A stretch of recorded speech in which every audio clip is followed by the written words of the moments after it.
A big security concern is now emerging in Raigad, where two abandoned boats were found. One of the boats had some dismantled weapons. These boats were discovered by the fishermen. Apparently, Indonesia and Australia related papers have been found on the boat. It's believed to be an Oman security boat. This is what Raigad police have said. But 3 AK-47 rifles were found on one of the boats. 247 cartridges were found.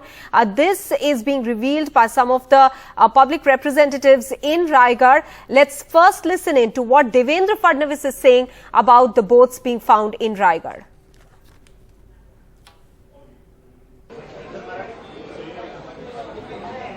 एक boat stranded पाई गई, जिस boat पर 3 AK rifle और उसके साथ उसका ammunition और boat के कुछ कागजात पाए गए। तुरंत महाराष्ट्र पुलिस ने और ATS ने सभी जगह नाकाबंदी की और इसकी तफ्तीश शुरू की गई। हम लोगों ने तुरंत भारतीय कोस्ट गार्ड के साथ संपर्क किया और उन्होंने भी इसकी तफ्तीश शुरू की। तफ्तीश में यह ध्यान में आया है कि इस बोट का नाम लेडी हान है। इसकी मालिक एक ऑस्ट्रेलियन महिला है।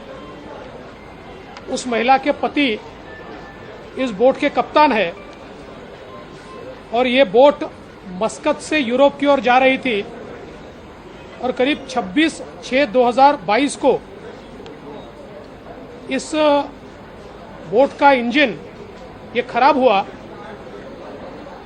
और बोट पर जो लोग थे उन्होंने एक डिस्ट्रेस कॉल दिया। कोरियन नेवी की बोट आसपास थी। उस कोरियन नेवी के शिप ने इन सभी लोगों को रेस्क्यू किया और रेस्क्यू करने के बाद उनको ओमान को सुपुर्द किया। उस समय हाई टाइड होने के कारण इस बोट को उसका टोइंग नहीं किया जा सका और हाई टाइड के कारण ये बोट ड्रिफ्ट होते हुए श्रीवर्धन की तरफ आई और श्रीवर्धन के किनारे पर आकर लगी। भारतीय कोस्ट गार्ड ने इस सारी चीजों की पुष्टि की है। फिर भी हमने अभी तक हाई अलर्ट रखा हुआ है और नाकाबंदी भी शुरू है, क्योंकि फेस्टिवल का सारा सीजन चल रहा है। ऐसे समय कोई भी रिस्क नहीं ली जा सकती, इसलिए सबको अलर्ट पर रखा है। किंतु अब बोट के बारे में पुख्ता जानकारी हमारे पास आ गई।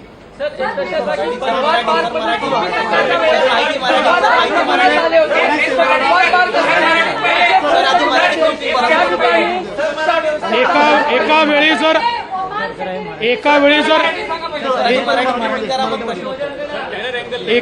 जर एक जण विचारेल तर मी उत्तर देईल।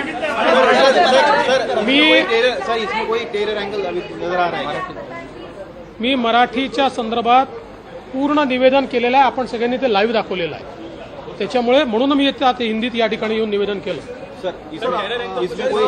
आता तरी याच्यामध्ये टेरर अँगल दिसून येत नाही। तथापि अजून या संदर्भात पूर्णपणे पुष्टी मी करणार नाही, कारण ही प्राथमिक माहिती आलेली आहे जी कन्फर्म झालेली आहे। पण अशा प्रकारचा कुठलाही इन्सिडेंट झाल्यानंतर कुठलाही अँगल हा तात्काळ रूल आउट करणं योग्य नाहीये। त्यामुळे सगळ्या प्रकारे चौकशी सुरू राहील। मात्र प्राथमिक माहितीमध्ये आपल्याला लक्षात येत है कि ड्रिफ्ट होने आलेली बोट है। देखिए, टेरर एंगल के संदर्भ में अभी कोई पुष्टि नहीं मिली है।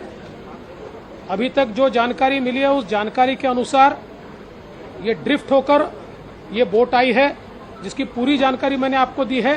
किंतु ऐसे मसलों में कोई भी एंगल हम कभी रूल आउट नहीं करते, उसकी पूरी तफ्तीश हम करते रहेंगे। जो प्राथमिक हमारे पास जानकारी है वो जानकारी मैंने आपके सामने रखी है। उस प्राथमिक जानकारी में अभी तक इसका कोई ऐसा एंगल दिखाई नहीं पड़ता।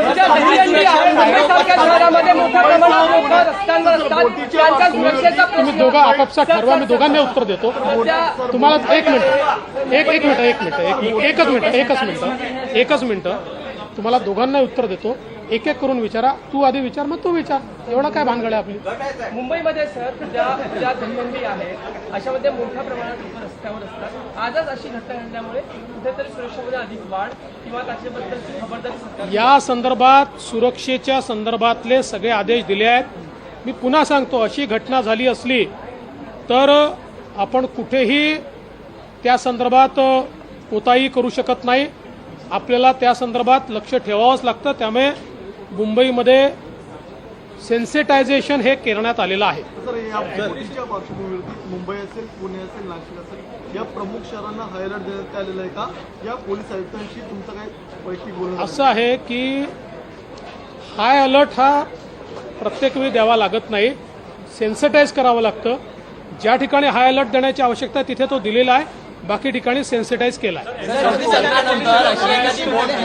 जो एम्यूनिशन मिले हैं हिंदी में जानना चाहेंगे क्या उसके बारे में कोई जानकारी मिली कि उसमें AK-47 और जो कार्ट्रिजेस थे वो क्यों थे? देखिए क्यों थे ये तो आज नहीं बताया जा सकेगा। अभी तो बोट किसकी है ये असर्टन हुआ है, कैसे बहते हुए आई है ये असर्टन हुआ है। अब बाकी चीजें भी तफ्तीश में असर्टन होगी। सर, ये नेपच्यून सिक्योरिटीज कंपनी का नाम सामने आ रहा है, ओमान सिक्योरिटीज का नाम आ रहा है, दो अलग-अलग कंपनियां हैं, क्या रोल था? देखिए इस बारे में ज़्यादा डिटेल्स आज हम बता नहीं पाएंगे। मैंने जो हमारे पास प्राथमिक जानकारी आई थी वो इसलिए रखी है ताकि भय का वातावरण थोड़ा कम हो, क्योंकि इस प्रकार की घटना होती है तो भय भी बढ़ता है। तो इसलिए मैंने अभी प्राथमिक जानकारी आपके सामने रखी है। जिस प्राथमिक जानकारी में ये बहते हुए आई है, इसके मालिक भी असर्टन हुए हैं, उसको जिन्होंने रेस्क्यू किया है वो भी सारा असर्टन हुआ है, इसलिए मैंने प्राथमिक जानकारी दिया। इससे ज़्यादा जानकारी मैं आज नहीं दे पाऊंगा। वो सारी जानकारी हम इकट्ठा कर रहे हैं, कुछ जानकारी हमारे पास आई है, पूरी जानकारी आने के बाद वो भी आपको दी जाएगी। सर, कल त्योहार है, लोगों को क्या आश्वस्त करेंगे आप?